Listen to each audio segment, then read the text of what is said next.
Hi guys, welcome to పక్క commercial TFA channel. Movie reviews, recommendations, podcast సంబంధించి ఒక చోట దొరకాలంటే సబ్స్క్రైబ్ చేసి పెట్టేసుకోండి. పక్క కమర్షియల్ గట్టిగా చేసేసుకోండి. సో మనం కొన్ని రోజుల నుంచి వీడియోస్ చేసుకుంటున్నాం. అంటే బెస్ట్ వీడియోస్ ఏంటి, ఆర్ట్ వీడియోస్ ఏంటి అలాంటివి చేసుకుంటున్నాం. రివ్యూస్ కూడా స్టార్ట్ చేద్దాం అని అనుకున్నాం. అక్కడ తోనే స్టార్ట్ చేయాలి, కానీ కొంచెం లిటిల్ బిట్ లేట్ అవ్వడం వల్ల డిలే అయింది కాస్త. సో ఇవాళ ఫస్ట్ మనం రివ్యూ డ్రాప్ చేస్తున్నాం.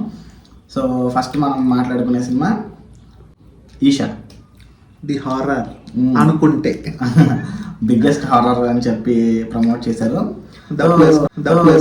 ఫస్ట్ మనం అసలు ఏంటి సినిమా అని చూసుకుంటే, ఒక 4 ఫ్రెండ్స్ ఉంటారు.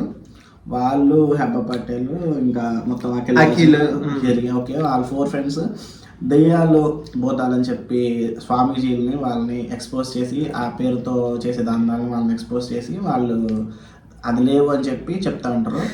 అలాంటి వాళ్ళు ఒక ట్రిప్ వెళ్ళి ఒక స్వామీజీని ఎక్స్ప్లోర్ చేయాలని చెప్పేసి ఒక ఇంట్లో ఉండి అక్కడ ఏం జరిగింది, వాళ్ళు ఆత్మను ఫేస్ చేశారా లేదంటే స్వామీజీ నిజమని ప్రూవ్ అయిందా, ఏం జరిగింది అనేది లాస్ట్కి క్లైమాక్స్ వచ్చినప్పుడు మాత్రం సూపర్గా ఎండ్ కార్డ్కి మాత్రం చాలా హ్యాపీ ఫీల్ అవుతారు అందరూ. అప్పుడే ఎండ్ అయిపోయింది కాబట్టి మిగతా సినిమాలో ఉన్నాయి అంటే వాటర్ తాగి వెళ్తున్నారు, వాటర్ తాగకుండా వెళ్తుంచా అవన్నీ ఎందుకులే కానీ. సో ఇప్పుడు ఇన్డెప్త్గా మాట్లాడుకుందాం. నీకు ఎలా అనిపించింది సినిమా? నాకు యమార్ రెడ్డి, నేను హర్రర్ ఫిల్మ్స్ బాగా ఇష్టం. నాకు యాక్చువల్గా అందరు చెప్తారు కానీ అందరికి ఇష్టం అంటే అందరూ న్యూట్రల్గా ఇష్టపడేది హర్రర్ ఫిల్మ్స్. నాకు మొన్న రీసెంట్గా ఇంకోటి ఏదో వచ్చింది, కిష్కిందపురి, దానికి కూడా ఎంజాయ్ చేశాను నేను. సరే దాని డైలాగ్ కూడా ఉండదు కదా, హర్రర్ సినిమాలు ఇష్టమైన డైలాగ్ ఉండదు అంటే మరి అంత లేకపోయినా కొంచెం ఉంటుంది అనుకుని వెళ్ళాం. నేనైతే ఆ ప్రీ రిలీజ్ ఈవెంట్ లో కన్సెంట్ ఫామ్ థియేటర్ లోపలికి వచ్చేటప్పుడు అన్ని సింగిల్ స్క్రీన్స్ దగ్గర ఈ అంగీకార పత్రాన్ని సైన్ చేసి వెళ్ళాలి నేను చెప్పాను కదా. అంతకుముందు వరకు ఓకే ఏదో హర్రర్ వస్తుంది, కానీ అది చూసాక వీళ్ళు సినిమాని ఎంత గట్టిగా చెప్తున్నారంటే ఉంటుంది, ఖచ్చితంగా దించుతున్నారు. నేను హర్రర్ ఉంటుంది అనుకున్నా కానీ ఏం లేదు.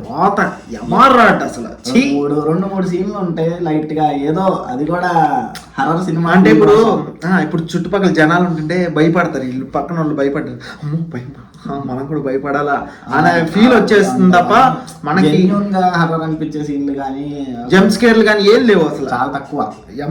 అసలు వచ్చి వేస్ట్ చెప్తున్నాగా. రికమెండేషన్ నేనైతే ఎవరికి రికమెండ్ చేయను గైస్, అసలు ఈ సినిమా అసలు నేను ఎవరికి రికమెండ్ చేయను. అసలు ఇది షార్ట్ ఫిల్మ్ కూడా దీన్ని తీసి పారేయచ్చు అసలు. అండ్ ఇంకో విషయం ఏంటంటే, దీన్ని చూసి ఎవరు అఫెండ్ అవ్వడం కానీ అలాంటి ఏం కాదు. ఇది మా ఒపీనియన్. మేము డబ్బులు పెట్టి మేము థియేటర్లోకి వెళ్ళి చూస్తున్నాం కాబట్టి దాని గురించి మాట్లాడి మాకు ఫ్రీడమ్ ఆఫ్ స్పీచ్ ఉంటుందని మేము అనుకుంటున్నాం అంతే.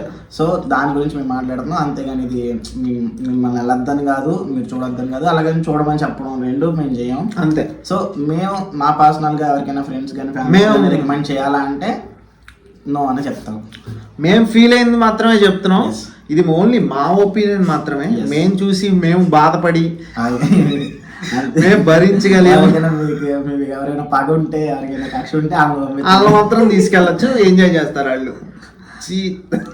సో అయింది ఫస్ట్ సినిమా. ఇంకా సెకండ్ సినిమా చాలా హైప్తో, చాలా సంవత్సరాల తర్వాత గ్యాప్తో ఆది సాయి కుమార్ వచ్చి 13 years చాలా పాజిటివ్గా రిలీజ్ అయిన సినిమా శంబాలా. సో శంబాలా గురించి మనం బ్రీఫ్గా మాట్లాడుకుంటే, ఒక ఊర్లో అందరూ ట్రైలర్ చూసింది అదే ఉంటుంది. ఒక ఊర్లో ఒక ఆస్ట్రాయిడ్ వచ్చి పడుతుంది, ఒక మిస్టరీ. దాని తర్వాత హత్యలు జరగడం, హర్రర్ ఎలిమెంట్స్, దానికి దేవుడు ఉన్నాడా, దెయ్యం ఉందా, హీరో ఏం చేశాడు, సైన్స్ నమ్మే హీరో ఆ ఊర్లోకి వచ్చి శాస్త్రాలు విత్ సైన్స్, అసలు ఆ రెండింటికి కాంబినేషన్ బ్లెండ్ ఎలా జరిగింది ఏంటనేది లాస్ట్కి అల్టిమేట్గా క్లైమాక్స్. సో ఇప్పుడు మనం ఇన్డెప్త్గా మాట్లాడాలి. ఫస్ట్ హాఫ్ అసలు నాకు టైం తెలియదు అసలు. ఫస్ట్ హాఫ్ మాక్సిమం 1.5 hour ఎంత ఉంది. ఫస్ట్ హాఫ్ నాకు టైం తెలియదు. ఫస్ట్ హాఫ్ అయితే చాలా ఏదో స్టోరీలోకి తీసుకెళ్ళాలి, కాసేపు క్యారెక్టర్ ఇంట్రడక్షన్ చేయాలి, కాసేపు వేరే ట్రాక్స్ రాయాలి, అట్లా ఆన్ పాయింట్. ఫస్ట్ హాఫ్ అయితే మాత్రం కంప్లీట్ ఆన్ పాయింట్ వెళ్ళిపోతుంది సినిమా.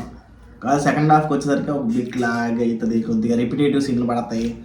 ఇప్పుడు కొంచెం ఎండ్ క్లైమాక్స్ వరకు ఒక 15 minutes ట్రిమ్ చేస్తే 15 to 20 minutes సెకండ్ హాఫ్. అంటే ఫస్ట్ హాఫ్ ని సెకండ్ హాఫ్ ని మొత్తం మీద చూసుకుని ఆ 220-230 224 minutes. 2 hours కట్ చేసేసి ఉంటే ఇంకా బెస్ట్ ఎక్స్పీరియన్స్ ఉండేది. అబ్బా అప్పుడే అయిపోయింది అనే ఫీల్ కూడా వచ్చేది ఫస్ట్ మెయిన్ థింగ్ అది. అంటే నీకు సెకండ్ హాఫ్ లో ఎక్కడైతే రివీల్ అయిపోతుంది ఎందుకు ఏంటనే కాన్సెప్ట్ తర్వాత ఇంకా అయిపోయింది సినిమా. ఇంకా ఎండ్ ఏం చేస్తారు, పెడతారా ఒకటి వెళ్ళిపోద్ది అంతే. కానీ స్క్రీన్ ప్లే చాలా గ్రేట్. నేను ఆ హీరోయిన్కి పెట్టిన ట్విస్ట్ నేను ఎక్స్ప్లెయిన్ ముందు చేసేసాను. మనం చేసాం కూర్చుని. అదొకటి హీరోయిన్ పెట్టిన ట్విస్ట్ మాత్రం ఎక్స్పెక్ట్ చేసాం. మన మంగళవారంలో అతను లక్ష్మణ్ అతని క్యారెక్టర్ సూపర్. అసలు అతని క్యారెక్టర్ చాలా బాగా రాసుకున్నారు. సూపర్. అందరూ క్యారెక్టరేషన్ కానీ ప్రతి ఒక హీరోకి ఎలివేషన్లు ఎలా పడతాయో అలా పడ్డాయి క్యారెక్టర్ ఆర్టిస్టులు కూడా. అదొక ప్లస్ పాయింట్ సినిమాకి. కూడా చేస్తాడు కదా చక్రవాకం, అతను కూడా మంచి కంబ్యాక్ చెప్పాలంటే. పెద్ద మంచి రోలే వచ్చింది. చాలా 13 years తర్వాత ఆది సాయి కుమార్ మొత్తానికి హిట్ కొట్టాడంట. హిట్ ఈ బ్లాక్ బస్టర్ చెప్పాలంటే. యాక్చువల్గా నేను రికమెండ్ చేస్తాను ఎందుకంటే ఆది సాయి కుమార్ అంతకు ముందు సినిమాలతో పోలిస్తే చాలా అంటే చాలా బెటర్. 1000% చాలా బెటర్. ఆది కోసం ఒక ట్రై ఇవ్వచ్చు. అంటే మరీ రాడ్ సినిమా అయితే కాదు అస్సలు. చాలా మంది విరూపాక్ష అంటున్నారు. సంబంధం లేదు, గుర్తు కూడా రాదు విరూపాక్ష. ఏదో అసలు నన్ను అడిగితే ఒక్క సీన్ కూడా గుర్తు రాదు.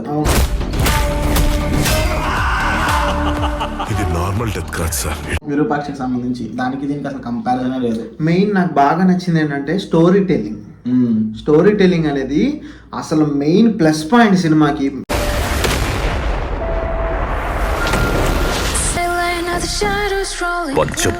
బ్యాక్గ్రౌండ్ స్కోర్ కానీ బాగుంది. శ్రీచరణ్ పాకాల అసలు చాలా బాగా ఇచ్చారు అసలు.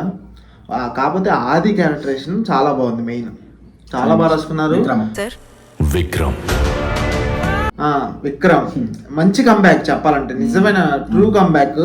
మంచి హిట్ పడింది. అంటే ఏ కమర్షియల్ ఎలిమెంట్స్ లేదంటే పాటలు పెట్టాలి, ఇరికిచ్చాలి, లవ్ స్టోరీ యాడ్ చేయాలి హీరోయిన్ వచ్చినప్పుడు, అసలు ఏది లేదు. ఆన్ పాయింట్ వెళ్ళారు. సెకండ్ హాఫ్ అదే కొంచెం రిపిటేటివ్ సీన్స్ ఉంటాయి. అంటే ప్రతి సినిమాలో ఉంటది సెకండ్ హాఫ్ కొంచెం లాగ్. కాకపోతే ఇందులో కూడా ఉంది. తప్పదు. మిగతా సినిమాలతో పోలిస్తే చాలా బెటర్. రీసెంట్ టైమ్స్ లో రిలీజ్ అయిన సినిమాల్లో చాలా బెటర్. నేనైతే రికమెండ్ చేస్తాను కన్ఫర్మ్ గా, నో డౌట్. అందులో మీరు ఎవరన్నా చూడకపోతే కంపల్సరీ శంబాల చూడండి. మంచి సౌండ్ థియేటర్ లో చూడండి, ఎక్స్పీరియన్స్ బాగుంటుంది. రేపే అప్లోడ్ చేస్తా అది కూడా చేద్దాం. సరే పక్కాగా సబ్స్క్రైబ్ చేసి పెట్టుకోండి గైస్. మంచి వీడియోలు వస్తూనే ఉంటాయి. మీరు సపోర్ట్ చేస్తే కనుక మంచి కంటెంట్ ఇస్తాం. మీకు ఏ వీడియోస్ కావాలో మళ్ళీ చెప్తున్నాను. అదే కామెంట్స్ పెట్టండి. ఈ వీడియోస్ ఇలాంటివి చేయండి బ్రో అని పెట్టండి. అన్ని కామెంట్స్ చూస్తున్నారు కానీ సబ్స్క్రైబ్ చేయట్లేదు. మెయిన్ లేదు. అవును, సబ్స్క్రైబ్ చేసి పెట్టుకోండి గైస్. ఏం కాదు, జస్ట్ అట్లా బటన్ నొక్కాల పెట్టండి అంతే. మేము కూడా ఒకళ్ళు ఉన్నాం, మీ ఫ్యామిలీ మెంబర్స్ అన్నట్టు గుర్తుంటది. అంతేనా? ఓకే, అయిపోయింది. ఇంకా ఈ వీడియో ఇక్కడతో ఎంజాయ్ చేస్తున్నాం గైస్. బాయ్. నెక్స్ట్ వీడియోలో కలుద్దాం.